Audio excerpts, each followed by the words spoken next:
Hi, we're Joey Valence Brae. We're here at Lollapalooza. With Pursuit of Dopeness.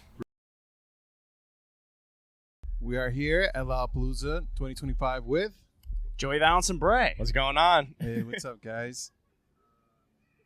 Really excited to be standing here talking to you guys. You're playing Lollapalooza later. Okay? Yep. So we're not speaking to you prior to.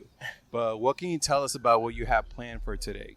It's going to be a house party, man. It's going to be jumping. We're over at the Grove stage. You can't wait. It's going to be really, really fun. Lala has a special place in our heart. This is the first festival we ever played like 3 years ago, so we're happy to be back. Yeah. Playing some new music from the new album, Hyper Youth. That's right. It's going to be fun. Yeah. Yes. So I've been hearing you've released 3 cuts so far. Love that Peggy Thank you. feature. Thank you. A lot of really good stuff.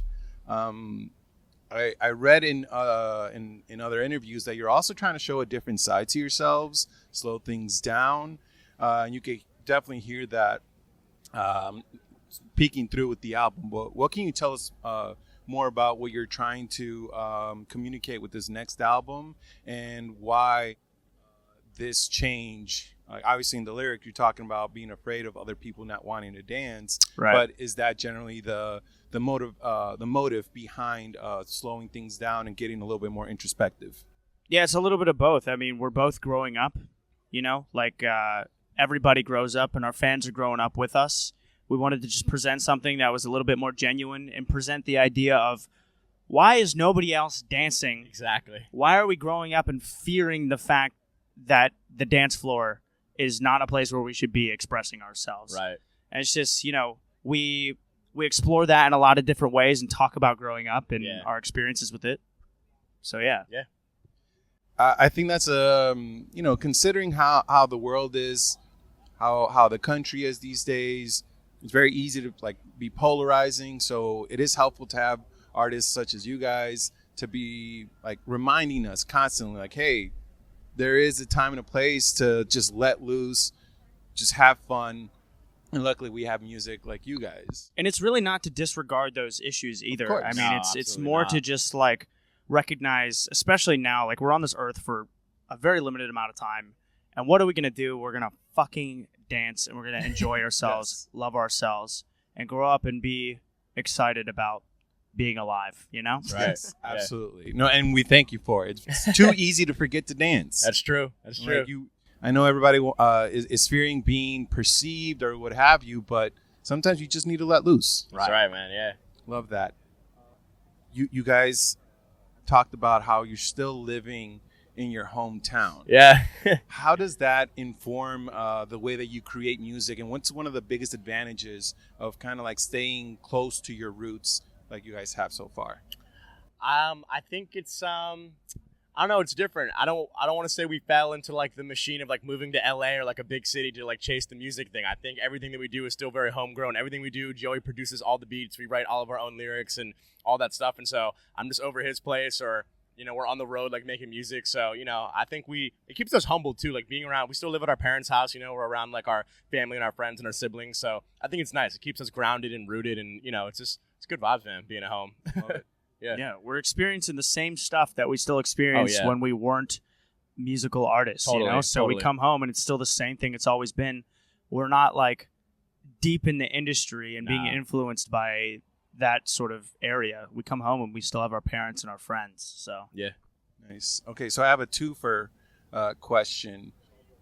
I would like to know, or I want to know, what's your biggest "we made it" moment, and considering how you're still living at home, what has been your biggest but I made it moment? Why am I being treated this way? It's so funny. We don't feel famous anywhere. Really, truly. I don't know. Sometimes we get recognized when you're in cities or when you're at the festivals and fans come and say what's up and you're super grateful and we're blessed for it. But no, I don't know. We never really feel different when we're outside anywhere, to be completely honest with you. It's just whatever. We're grateful that people appreciate the art that we do, and it's just fun to make music. If I wasn't doing this, we'd still be doing this even if we weren't here at Lala. We'd still be making music just for fun, we're doing our 9 to 5 as well, you know what I mean? But it doesn't matter. every show we literally see the crowd just grow more and more and more. So blessed. And occasionally we'll just look at each other and be like, holy shit, This is this is insane. what Yeah, we get to do. yeah. So it's really just like seeing the fans in front of our faces. It really like puts it all into perspective. Yeah, looking at him on stage and just being like, dang, like that those are the moments you're like, this is just like nuts. Yeah, from the basements and bedrooms Yeah, over to Lollapalooza stage. That's fantastic. Exactly. So you touched on seeing your fans. What has been, do you guys have a particularly surprising or memorable interaction with some of your fans? It's so dope to meet all the fans. Back at, a couple years ago, we would stay after every show and meet everybody that came to the venues, and now it's kind of close to impossible to do that, unfortunately, because we wish after every show we could jump down and like say hello to every single person that was out in the crowd. But we have some like funny stories. Kids be giving us like crazy stuff to sign, like Pokemon cards and shoes, and like some kid gave us like a cat that one time to sign. Like insurance cards, driver's license. Like we'd be signing some crazy stuff. Our fans make like really cool art for us all the time too. Like all of our fans are just so like creative in their own way, whether it's like physical art or just media or like edits that they make. Like all the stuff is so cool. So yeah, for sure. Great. So speaking of edits, yeah. If your music was in a video game, what type of game would it be?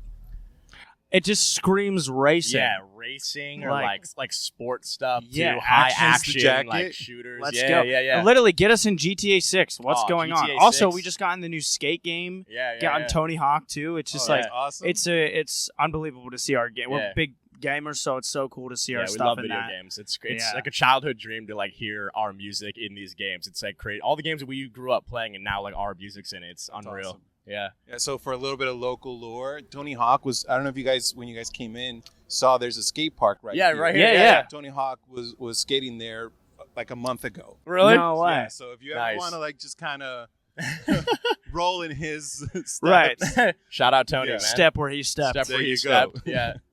Do you guys have a favorite song of yours that you think fans are sleeping on or that should get more Pineapple love? fried rice. Pineapple is the fried answer rice to is that. the most slept on JVB We're song. Best spitting on lyrics, that. best beats, the best. And also our new one, Live Right. Live right. I I think- wouldn't say it's slept on. It's gonna get there. It needs They're some gonna time. get there. They're gonna get there. It's You'll marinating understand. right now. You'll understand in a little bit. Yes. Yeah. Yes. Well, that one hits very close to home. So going back to those lyrics of like, having to recognize that you're growing up and things around you are changing. Yeah. It's really cool to see it balance here. Yeah. Thank you. Thank you. Yeah. Can you speak a little bit more on what you're like on this next album, Hyper Youth, out August 15th, so just a couple weeks? Yes, sir. What else can you tell us about the album in anticipation of that release date? Yeah, I mean, as Joey mentioned a little bit ago, like it's really a club-centered album about like growing up. We're growing up. Our fans are growing up with us. But I don't want to speak too much on it, but there's just a lot of just production that Joey did that's incredible. That sounds different than what people are used to hearing. Our like flows and delivery and lyrics and structuring is just different than what we've used to been doing. So I think people are going to be really surprised by how like just fun, and it's an evolution of JVB. It's everything that we wanted. It's not super different than what we've been making, but it's just all like exciting and elevated. And I can't wait for people to hear it. We put our whole pussy into it, so I hope you accept that. And like I don't think there's a better selling point. And ass, pussy and ass, pussy into and it. ass. Yeah. That's all we really It's have. At the end of the well-rounded. day. It's Well-rounded. approach. It's the whole Yeah. thing into it. Yeah. What can you tell us about, like, now that you're going to be at Lollapalooza, what do you want to do next? Again, I know you guys are very humble. You guys like sticking like close to your roots. But even with this casual approach of writing songs 1-2 days, it still has led to all this. So in your wildest dreams and in your wildest imaginations, where do you think this can take you? Or where do you want to go next? Yeah, so, we got more tours coming up. There's going to be a tour for the Hyper Youth album. Go get your tickets to that if you haven't yet. But it does, we say all the time, like, if this all ended tomorrow, would we be happy with what we've done, like, so far? And the answer is always yes. So every day we wake up, there's a new opportunity for us and, like, something new that's happening. So we're just grateful for every single, like, new day. It doesn't matter. We want JVB to be as great and as fun as it can be. So, and that's what we're doing. So, yeah. It's just going to keep being the most badass thing you've ever seen. Yeah.